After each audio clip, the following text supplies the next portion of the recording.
quilt making. It's not something you usually associate with New York City, but more and more New Yorkers are getting into the hobby as a great way to forget the stresses of the city. And for supplies, lessons, and even a little camaraderie, they go to the City Quilter in Chelsea.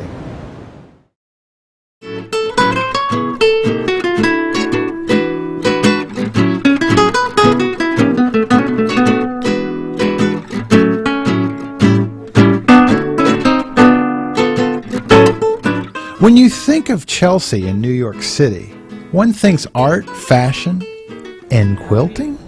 Thanks to a husband and wife team, many indeed do.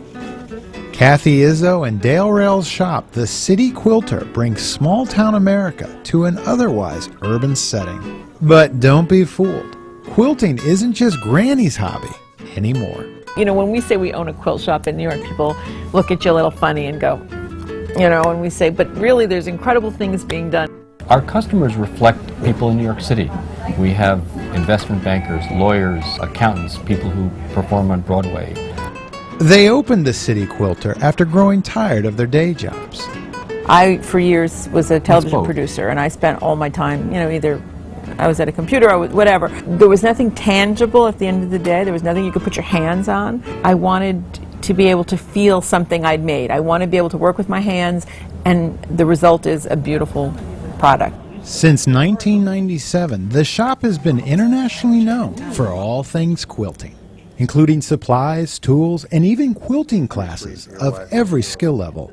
So we do about 150 different classes, pretty much filled. They do really well. I think that's probably a testament to New Yorkers.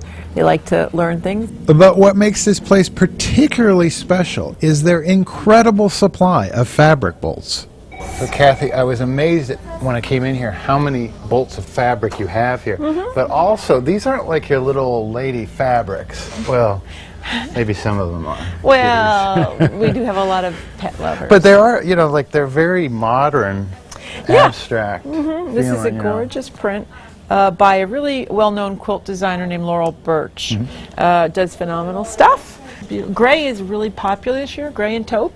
It Gray sort of follows. and taupe in New York City is popular. What a surprise. Well, I mean, no, Black but this isn't, well, we always sell black, but in the quilting world, gray and taupe are new colors. Right. So for us, it's a good thing. It's a very sophisticated look. We like it a lot. There are also handmade fabrics from as far away as Africa and Indonesia, all ready to be part of a new project. I like to hand quilt because it's a kind of Zen thing, because you're not focusing on anything really. You're just sort of mindlessly doing it, and you just kind of get calm. You know, it's almost like yoga for the lazy.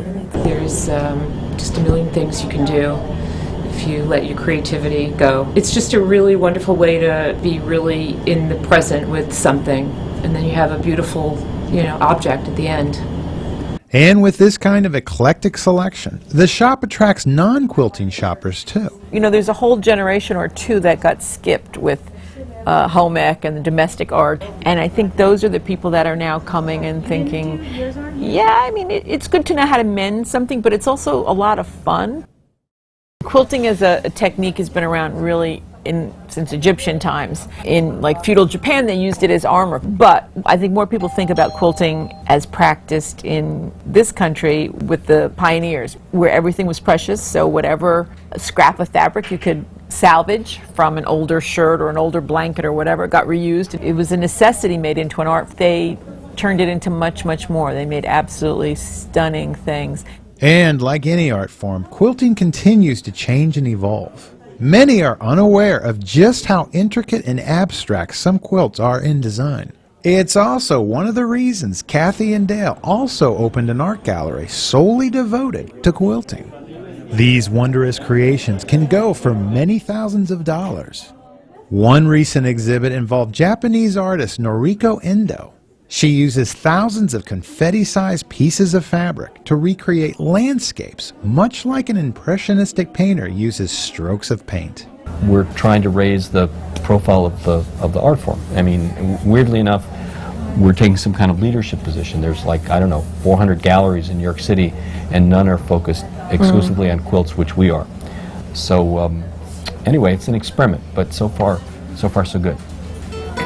Gallery aside, Dale and Kathy have a modest and earnest goal: making people a little happier with an art form that has provided them with so much joy.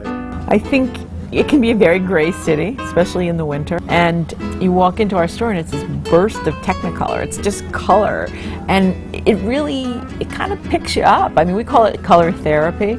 It's just a more festive kind of atmosphere.